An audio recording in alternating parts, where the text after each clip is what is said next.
Hello!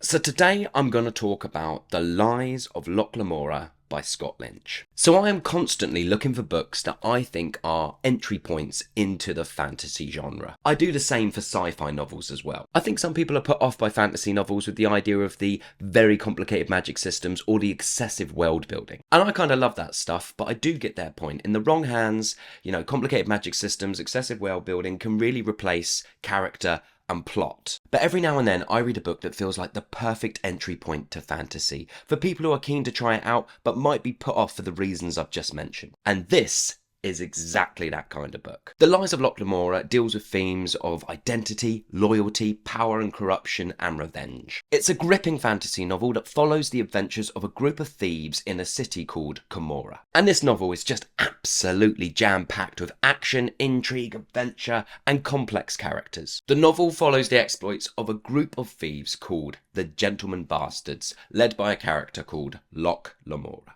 The Gentlemen Bastards are known for their very elaborate heists and their ability to outsmart even the most skilled adversaries. The novel is broken up into several parts, and each part covers a different aspect of the gang's criminal activities. In the first part of the novel, we meet Locke Lamora at age 6. He's orphaned and he has just been sold to a character who is pretty much Fagin from Oliver Twist. However, there's a problem.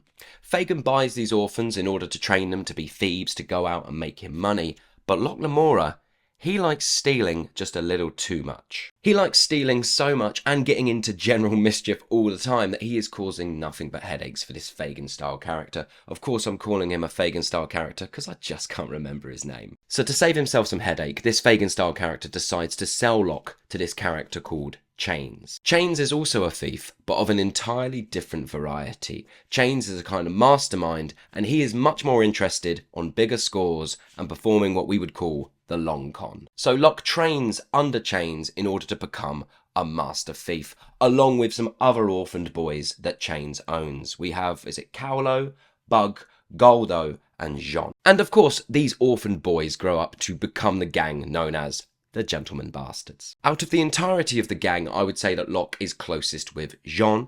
Jean's kind of gift, what he's good at, is the fact that he's an incredible fighter. There are sections in the book where we see him training to become a better fighter because of his stature and his build, and he soon gets a reputation around Camorr for being one of the most fearsome fighters in the entire city. The novel then jumps to Locke as an adult, and the gang are attempting to pull off their biggest con yet. It never actually states how much time has passed or how old Locke actually is, which I found actually incredibly annoying because it was that little thing in the back of my head going, I wonder how old he is, but from the way it's written, I would guess he is in his late 20s. Early 30s. Structurally, the book is broken up with these interludes. We have Locke in the present attempting to pull off the biggest con yet, and then we jump back in time to Locke and his training. But these interludes aren't just Locke and him growing up. We sometimes jump back and get more information on other members of the gang. We sometimes jump back and get more information on Camorr as a city, the hierarchies of the city, the gangs, the dukes, the people who run it, just giving us a richer sense of how Locke and his gang sit within the hierarchy of the city itself. Now, I'm not going to give too much more of the plot away because obviously the absolute joy of this book is finding those things out as you go. But I can say there's loads of twists and turns, adventures, cons, heists, backstabbing, all of that good stuff that you would expect from a novel like this. So, what did I like? What didn't I like? Let's start with what I liked. It's just so much bloody fun. The pacing is excellent and it kept me hooked all the way through. Normally when a book jumps backwards and forwards in time and we are getting those backstories to each character, I normally prefer one storyline over the other. I might like them both, but I prefer one more. But not in the case of this book. I love the interludes just as much as the main narrative taking place. The prose is rich and flows beautifully well. It is also very funny. Now, I can imagine some people's complaint being that the dialogue is a little bit juvenile. It is quite bantery between the gang, but I really liked it for that. I mean, in a novel of this caliber, the kind of novel it is, that sit perfectly well with me. In fact, I really loved it for it. I also loved all of the characters, who are incredibly well rounded.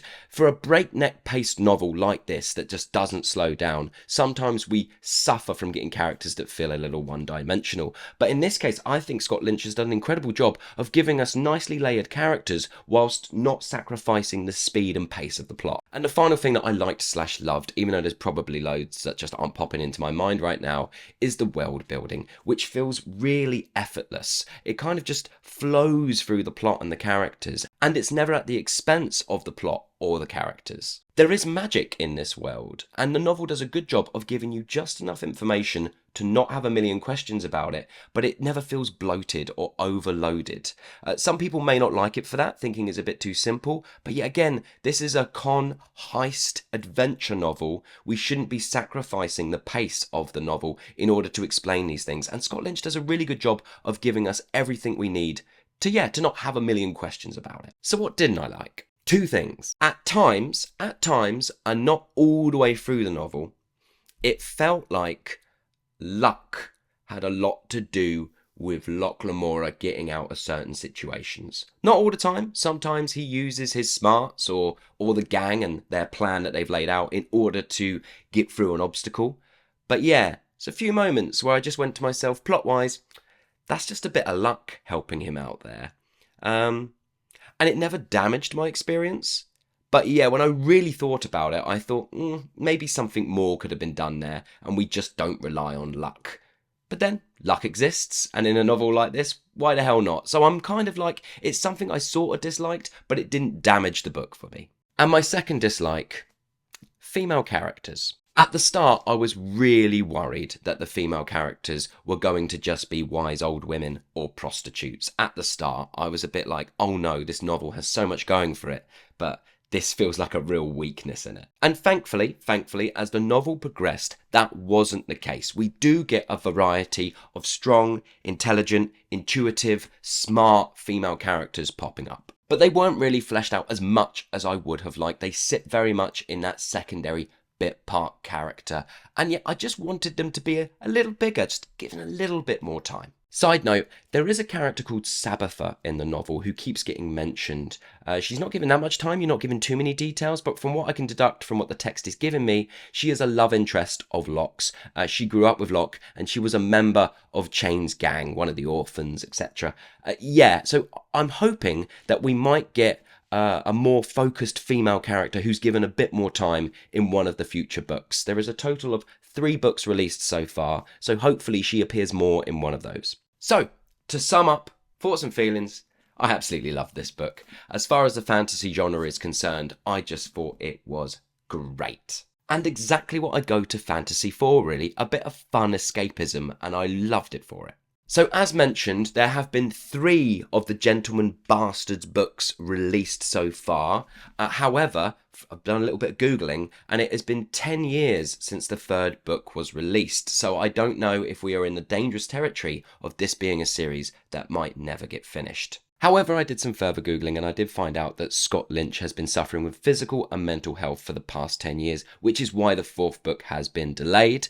But from the community and fans of this book series, it appears that Scott has been very open and honest with his fans about why the book has been delayed, compared to some of the other authors out there who have their works yet unfinished, but just really don't seem to give a shit about their fans. So I do wish Scott all the best. So there you go, that was The Lies of Locke Lamora. It is a book that I would firmly recommend to people who aren't that into fantasy. I think it is a great bridge book. For people who might want to dip their toe, this is definitely one to pick up. It's just so much bloody fun. As a fantasy book, I'm going to give this 5 stars out of 5. But when I put it up against all other forms of literature and fiction, I would say it's probably coming in at 4 stars, probably for the couple of things I mentioned in my dislikes. I will, without a doubt, and I mean without a doubt, continue this book series. I can't wait to dive into them, to be honest. I tend to try and review different styles and genres on this channel, and I never really seem to do like a series back to back, because I kind of read a book and then review it, but I will get round to reading the other 2 at some point, most likely this year.